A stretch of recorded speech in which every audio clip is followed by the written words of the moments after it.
안녕하세요. 반갑습니다. 카타콤TV 산프로 목사 양희삼입니다.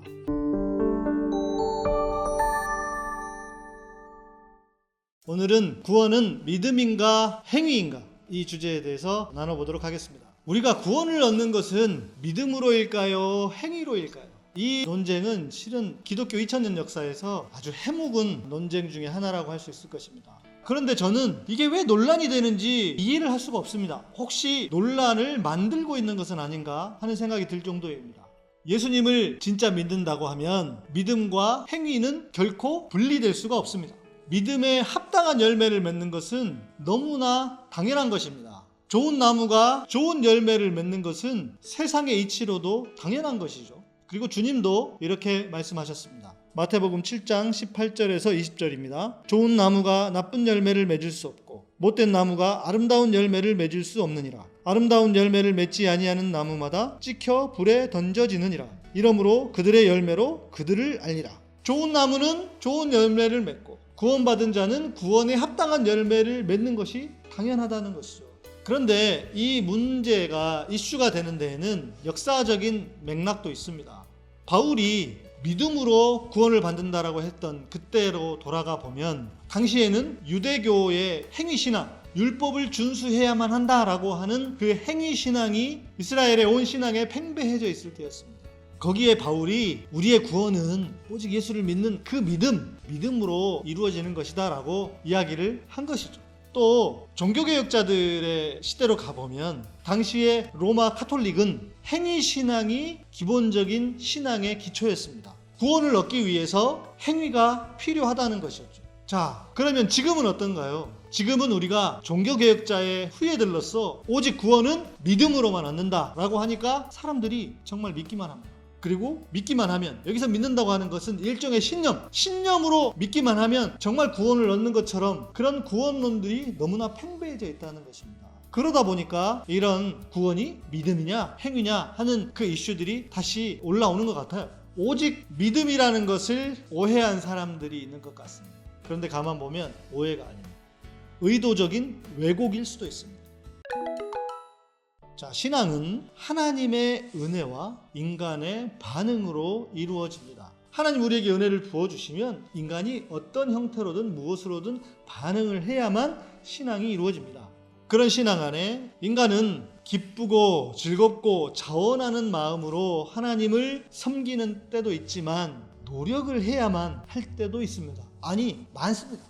한편에서는 하나님의 법을 즐거워하면서도 한편으로는 그것이 힘들고 어려워서 멀어지고 싶은 이 마음이 동시에 존재하는 것입니다. 자기와의 싸움이 필요한 것이 신앙입니다. 그런데 믿음만으로 구원을 얻는다라고 하는 것이 그런 노력을 하고 싶지 않은 사람들에게는 얼마나 끌리는 이야기가 되겠습니까? 나는 구원에 있어서 아무런 책임이 없으니까 너무 편리한 신앙이 될 것입니다. 자신의 편리한 신앙을 위해서 하나님의 가르침을 왜곡하는 것이죠. 그렇지 않다면 지나치게 하나님의 은혜에만 꽂혀서 인간의 어떤 노력이든 인본주의에서부터 나왔다라고 하는 그런 잘못된 생각 때문일지도 모르겠습니다. 오랫동안 사랑하며 사는 부부는 닮는다고 합니다. 우리도 하나님을 사랑하면 하나님을 닮아갑니다. 하나님을 닮는 것이 당연한 것이고 하나님을 사랑함으로 하나님이 원하시는 열매를 맺는 것은 너무나 당연한 일입니다. 믿음으로 구원을 얻는 것이 맞습니다. 그런데 그 믿음이 어떤 믿음이냐 하는 것입니다. 다시 한번 말씀드리지만 열매를 포함하는 믿음이어야 합니다. 이것은 행위 구원론과는 다른 것입니다. 행위 구원론은 구원을 얻기 위해서 반드시 행위가 필요하다. 행위가 없으면 구원을 받을 수 없다 라고 하는 것입니다. 그런데 제가 말하는 믿음으로 구원을 얻는다고 하는 것은 진정한 믿음이라면 자연스럽게 열매를 맺을 수밖에 없다라는 것입니다. 자, 또 이렇게 한번 비유해 보시죠. 어떤 난민이 다른 나라의 국적을 얻고자 하면 지켜야 할 것들이 많습니다. 노력도 필요하고 기준에 합당한 조건을 갖추어야만 합니다. 그 국적을 얻기 전까지는 늘 노심초사할 것입니다. 자, 그런데 반면에 이미 국적을 가진 사람이 있다고 생각을 해봐요. 그 국적을 가진 사람도 뭔가 노력을 합니다. 그에게는 권리와 의무가 주어집니다. 태어날 때부터 국적을 가지고 있는 사람이라고 해서 권리만 주는 것이 아닙니다. 당연히 의무도 그에게 주어집니다.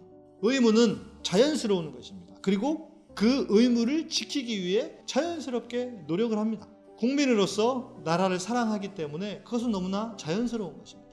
그러나 그가 국적을 얻기 위해서 하는 노력과는 다릅니다.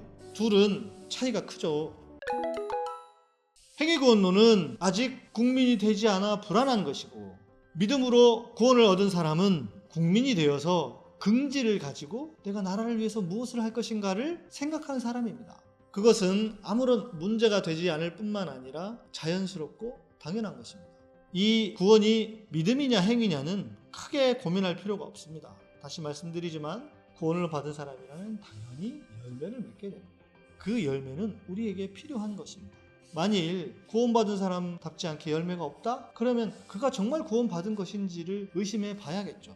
오늘도 영상을 보시고 좋으셨다면 구독하기, 좋아요, 알림 설정 눌러주시고요. 후원하기를 원하시는 분들은 저희 멤버십이나 후원 계좌로 후원을 해주시면 감사하겠습니다. 양희삼 목사의 복음의 사람 되기 복사기는 매주 수요일에 업데이트됩니다.